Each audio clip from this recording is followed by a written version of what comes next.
जय हिंद। इस वीडियो में हम पढ़ेंगे सूरदास जी का जीवन परिचय, जो कि क्लास 10 बोर्ड एग्जाम में हर साल पूछा जाता है। देखिए क्या है इनका जीवन परिचय। सूरदास जी का जन्म सन 1478 ईस्वी में आगरा मथुरा मार्ग पर स्थित रौनकता नामक गांव में हुआ था।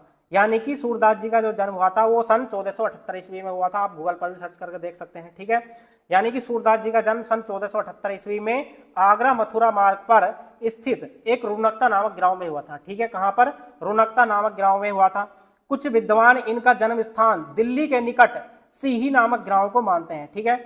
यानी कि कुछ विद्वानों में मतभेद है कि जो इनका जन्म स्थान है वो दिल्ली के निकट सीही नामक गांव को मानते हैं, ठीक है। आप बोर्ड एग्जाम में बीच बीच में ब्लैक पेन का यूज कर सकते हैं, जहां पर हमने रेड पेन का यूज किया, ठीक है। उसके बाद देखिए इनके पिता का नाम रामदास सरस्वत था। इनके पिता का नाम क्या था? रामदास सरस्वत था। सूरदास जन्मांध थे, इस विषय में भी विद्वानों में मतभेद है, ठीक है। यानी कि सूरदास जी जो हैं वो जन्मांध थे, इस विषय में भी विद्वानों में मतभेद है। और इनके जन्म स्थान को लेकर भी मतभेद है कि इनका जन्म कहां पर हुआ था, ठीक है। कुछ विद्वान मानते हैं कि सीही नामक गांव में हुआ था और कुछ मानते हैं कि आगरा मथुरा मार्ग पर स्थित रौनकता नामक गांव में हुआ था, ठीक है। तो इस प्रकार से दो विषय में मतभेद है, इनका जन्म कहां पर हुआ और इनके ये जन्मांध थे या नहीं, ठीक है। तो इस प्रकार से लिख सकते हैं सूरदास जन्मांध थे, इस विषय में भी विद्वानों में मतभेद है। इन्होंने श्री कृष्ण की बाल लीलाओं का मनोहरिक वर्णन किया है, ठीक है।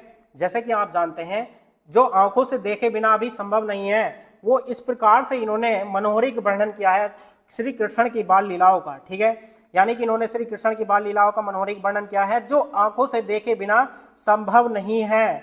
सूरदास की रुचि बचपन से ही भगवत भक्ति के गायन में थी, ठीक है। यानी कि जो सूरदास जी की जो रुचि थी वो वास्तव में भगवत भक्ति के गायन में थी। इन्होंने भक्ति का एक पद सुनकर महाप्रभु वल्लभाचार्य ने इन्हें अपना शिष्य बना लिया, ठीक है। यानी कि महाप्रभु वल्लभाचार्य ने इनसे एक भक्ति का पद सुना, ठीक है, और भक्ति का एक पद सुनकर इनको अपना शिष्य बना लिया, ठीक है।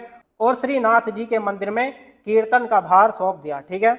यानी कि इन पर जो है कीर्तन का भार सौंप दिया। इनसे केवल महाप्रभु वल्लभाचार्य ने भक्ति का केवल एक पद सुनना था और श्री नाथ जी के मंदिर में उन्होंने कीर्तन का भार सौंप दिया। श्री वल्लभाचार्य के पुत्र विट्ठल नाथ ने अष्टछाप नाम से 8 कृष्ण भक्त कवियों का जो संगठन किया था, ठीक है। यानी कि जो महाप्रभु वल्लभाचार्य के पुत्र जो विट्ठल नाथ है, विट्ठल नाथ जी ने अष्टछाप नाम से 8 कृष्ण भक्त कवियों का एक संगठन किया था, ठीक है। सूरदास जी इसके श्रेष्ठ कवि थे। यानी कि जो सूरदास जी जो थे वो इसमें से एक श्रेष्ठ कवि थे, ठीक है।